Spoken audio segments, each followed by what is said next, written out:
বাড়ির দলিল ও সম্পত্তি হাতাতে বৃদ্ধা মাকে মারধর করে নির্যাতন চালিয়ে বাড়িছাড়া করেছে গুণধর ছেলে। বাড়িছাড়া হয়ে বৃদ্ধা মা ছেলের বিরুদ্ধে লিখিত অভিযোগ দায়ের করেছে পুলিশে, কিন্তু কোনো ব্যবস্থা নেয়নি পুলিশ। অগত্যা গত 7 দিন ধরে রোদ বৃষ্টিতে গাছতলায় দিন কাটছে অসহায় বৃদ্ধা মায়ের। এমনই ঘটনাকে ঘিরে রীতিমতো চাঞ্চল্য তৈরি হয়েছে মালদা শহরের 23 নম্বর ওয়ার্ডের কুলদীপ মিশ্র কলোনি এলাকায়।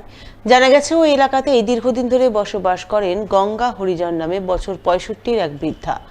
বর্তমানে তার নামে রয়েছে প্রধানমন্ত্রী আবাস যোজনার ঘর। সেই ঘরেই ছোট ছেলে মোহন হরিজনের সঙ্গে তিনি থাকেন, কিন্তু দীর্ঘদিন ধরে গুণধর ছেলে মায়ের বাড়ির দলিল এবং সম্পত্তি আত্মসাৎ করে তার উপর নির্যাতন চালিয়ে আসছে, যা গত 7 দিন আগে চরম আকার ধারণ করে। মোহন তার বৃদ্ধা মাকে মারধর করে বাড়ি থেকে বের করে দেয় বলে অভিযোগ। এরপর থেকে অসহায় ওই বৃদ্ধার দিন কাটছে এলাকার এক গাছতলায়। তিনি গোটা ঘটনা জানিয়ে গত 1 জুলাই ছেলের বিরুদ্ধে ইংরেজবাজার থানায় লিখিত অভিযোগ জানিয়েছেন, কিন্তু পুলিশ এখনো পর্যন্ত কোনো ব্যবস্থা নেয়নি। এখন আমার দলিল পত্র সব কিছু নিয়ে এখন ওকে দাও, নাইলে আমাকে ওই হাসপাতালে কাটতে তেড়েছিল, তোর গলাটাই কাটবো, কেটে তখন 3 মাস জেল খাটবো, জেল খাটার পরে সব আমার হবে। কেন? হ্যাঁ, ওই যে দলিলপত্র দিতে হবে তাই। কে? ওটা আমার ছোট ছেলে। এখন আমি 7 দিন থেকে এই গাছতলাতে আছি, আমি বলতে পারছি না এখন কি বলছে কি করছে। লোকে খবর যাচ্ছে, যে খুঁজতে তাকে বলছে যে ওকে বলো যে দলিলপত্র টাকা পয়সা ব্যাংক ব্যালেন্স যা আছে আমাকে দিতে। কমিশনারের কাছে গেছিলাম, কমিশনার থানাতে পাঠিয়েছে, থানাতে ডায়েরি করে এসেছি। বৃদ্ধা গঙ্গা হরিজনের পাশে দাঁড়িয়েছেন এলাকাবাসী। তারা তাকে খাবার দাবার দিয়ে সাহায্য করছেন, কিন্তু তাকে ঘরে ফেরাতে পারছেন না, কারণ তারাও মোহন হরিজনের ভয়ে ভীত সন্ত্রস্ত হয়ে আছে। ওই মাসিটা এখানটায় দেখছি কদিন থেকে 7 দিন থেকে এখানে আছে। কোথায়? এই গাছতলাতেই। এই দোকান টোকান আসছে কিনা দেখছি গাছতলাতেই বসে আছে। যার মায়া লাগছে সে খাইতে দিচ্ছে। তখন আমরা বলছি চলো বাসার দিকে, বলছে না কাহার বাড়ি যাবো না, এখানেই বসে থাকবো। তো ছেলের অত্যাচারে ছেলে মারধর করছে, জ্বালাচ্ছে, ওই জন্য। এই গোটা ঘটনা প্রসঙ্গে স্থানীয় 23 নম্বর ওয়ার্ডের কাউন্সিলর সুজিত সাহাকে ধরা হলে তিনি বলেন, গঙ্গা হরিজন নামে ওই বৃদ্ধা তার কাছে এসেছিলেন। তিনি পুলিশে অভিযোগ দায়ের করার পরামর্শ দেন। সেই মতো বৃদ্ধা পুলিশে অভিযোগ দায়ের করেছেন। পুলিশ কি ব্যবস্থা নিচ্ছে তা জানার চেষ্টা করবেন এবং ওই বৃদ্ধা যাতে তার বাড়ি ফিরে যেতে পারেন সেজন্য তিনি প্রয়োজনীয় সমস্ত রকম উদ্যোগ নেবেন। জুন মাসের 30 তারিখে ওই গঙ্গা হরিজন যিনি ভদ্রমহিলা, উনি আমার কাছে এসেছিলেন। তো আমাকে বললেন এরকম ছেলে দীর্ঘদিন অত্যাচার করে এবং আমাকে মেরে ফেলার হুমকি দেয়। আমি বললাম যে কোনো দিন তো আপনি আমাকে জানাননি। বললো আমি বাবা জানাইনি এই জন্য, এই যে নিজের ছেলে। তো আমি ওনাকে জিজ্ঞাসা করলাম যে আপনি ছেলে অত্যাচার করছে, আপনার বড় ছেলেকে জানিয়েছেন? বললো হ্যাঁ, বড় ছেলে তো অসুস্থ, জানিয়েছি ওকে। তো আমি তখন ভদ্রমহিলাকে বললাম আপনি একটা জিডি করুন, জিডি করার পর আমাকে জানান, তারপরে আমি থানাতেও কথা বলবো, থানা কি ব্যবস্থা নিচ্ছে, এবং আমরা পাড়াগতভাবে ওখানকার লোকজনকে নিয়ে বসে অন্তত আপনাকে যাতে বাড়ি ছাড়া না হতে হয়, বাড়ির বাইরে না থাকতে হয়, সেই ব্যবস্থাটা আমরা করব এবং আপনার উপরে যাতে কোনো টর্চার না হয় সেই ব্যবস্থাটা আমরা করব, এটা আমরা ওনাকে আশ্বাস দিয়েছি। জমি জবরদখল রুখতে রাজ্যের প্রশাসনিক প্রধান মুখ্যমন্ত্রী মমতা বন্দ্যোপাধ্যায় যখন কড়া প্রশাসনিক পদক্ষেপ গ্রহণের হুঁশিয়ারি দিচ্ছেন, ঠিক তখনই উল্টো ছবি ধরা পড়েছে মালদায়। মালদার কালিয়াচকে একই পরিবারের 35 কাঠা জমি জোরপূর্বক দখল করার অভিযোগ উঠেছে খোদ তৃণমূলেরই পঞ্চায়েত প্রধানের স্বামী ও তার দলবলের বিরুদ্ধে। আর এই ঘটনা প্রকাশ্যে আসতেই জোর শোরগোল পড়ল মালদায়।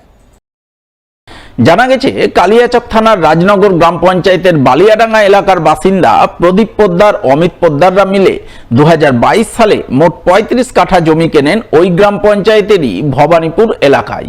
কিন্তু বর্তমানে তাদের কেনা সেই জমি মাফিয়ারা জবরদখল করে সেখানে ইটভাটা তৈরি করছে বলে অভিযোগ।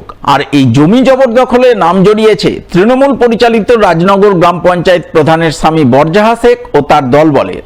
ঘটনায় জমি মালিক প্রদীপ পোদ্দার, অমিত পোদ্দার অভিযোগ করে বলেন তাদের 35 কাঠা জমি মাফিয়ারা গায়ের জোরে দখল করে বসে আছে। এই বিষয়ে তারা ভূমি ও ভূমি সংস্কার দপ্তর, জেলা পুলিশ সুপার ও জেলা শাসকের কাছে লিখিত অভিযোগ দায়ের করেছেন, কিন্তু প্রশাসন এখনো পর্যন্ত কোনো পদক্ষেপ গ্রহণ করেনি। তাই তারা মুখ্যমন্ত্রীর কাছে তাদের অভিযোগ জানানোর সিদ্ধান্ত নিয়েছেন। আমার জমি রয়েছে কালিয়াচকে ভবানীপুরে, সেখানে বেশ কিছু দুষ্কৃতিকারীরা আমার জায়গা জবরদখল করে রেখেছে এবং ওখানে জবরদস্তি ঘর উঠাচ্ছে। আমি তাদেরকে মানা করা সত্ত্বেও তারা কিন্তু কোনো রকম আমার কথা শুনে নাই এবং জবরদস্তি ঘর উঠিয়ে রেখেছে। আর আমরা প্রশাসনের কাছেও এটা নিয়ে লিখিত দিয়েছি, তারাও কিন্তু আমাদের কোনো ভ্রুক্ষেপ করেন নাই এবং কোনো রকম ব্যবস্থা নেননি। পিছনে তৃণমূলের নেতা যেরকম আমাদের রাজনগরের প্রধান, ওনার স্বামী বরজান, উনি জড়িত রয়েছেন। প্রশাসন নিচ্ছে না, কোনো রকম ব্যবস্থাও নিচ্ছে না, যাচ্ছে না। আমরা বলেছিলাম কাজ বন্ধ করুন, কিন্তু ওরা কাজ বন্ধ কোনো মতে করছে না।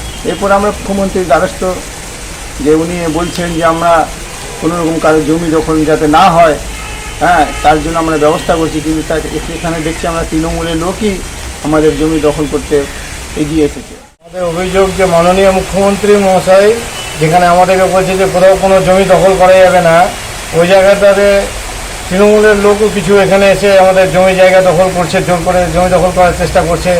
কাল পরশু আপনার ওই সাবিনা ইয়াসমিন মন্ত্রী সাহেবও মালদাতে মিটিং করেছে যে কোনো জমি দখল করা যাবে না এই নিয়ে, কিন্তু এর মধ্যে তৃণমূলের কিছু লোকও জড়িত হয়ে আছে।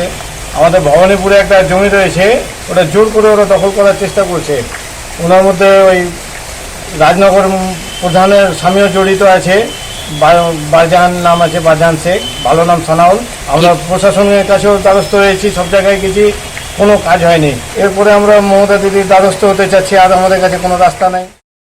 যদিও এই বিষয়ে রাজনগর গ্রাম পঞ্চায়েত প্রধানের স্বামী ক্যামেরার সামনে মুখ খুলতে চাননি।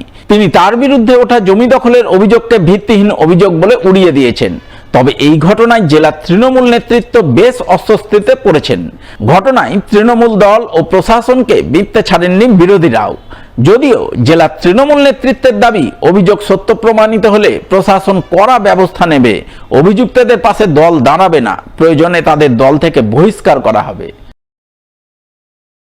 মাননীয় মুখ্যমন্ত্রী বারে বারে হুঁশিয়ারি দিচ্ছেন জমি মাফিয়াদের বিরুদ্ধে, কিন্তু আমরা দেখছি কালিয়াচকে তৃণমূলের প্রধান এবং তার দলমল মিলে একটা সাধারণ নাগরিকের জমি দখল করে নিচ্ছে। প্রশাসন চুপ করে আছে, কেবলমাত্র তৃণমূলের প্রধান এবং তৃণমূল যেহেতু জড়িত, প্রশাসন কিছু করতে পারছে না। মুখ্যমন্ত্রী রাফ অ্যান্ড টাফ হিসাবে যেসব সিদ্ধান্ত গ্রহণ করেছে, তাতে যদি কোনো তৃণমূলের নেতাকর্মী জড়িত থাকে তাদেরকেও প্রশাসন রেয়াত করবে না। দেখুন, প্রমাণিত হলে তো আমরা জীবনে থাকবো না, দল থেকে বের করে দেওয়া হবে।